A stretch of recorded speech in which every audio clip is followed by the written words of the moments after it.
Hi guys, today we have DOOGEE S100 and I want to show you how fix the problem when game not visible in your Google Play Store on it. As you see, I search Mobile Legends, I have it, but I can't do anything with it, I can't install it. To fix it, we must go back to the main menu of our Google Play Store, where we press on our photo on the right corner, and now navigate to the settings.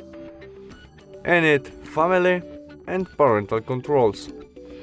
To download Teamfight Tactics or Mobile Legends, we need PEGI 16 or all PEGI. To change it, we press there. Now we must enter connect pin to parental controls, and we can change it to PEGI 18, PEGI 16 or all. We click there, confirm I got it, and save. Now we can go back to our Mobile Legends case, and we can install it. That's all. Thanks for watching, see you soon, bye!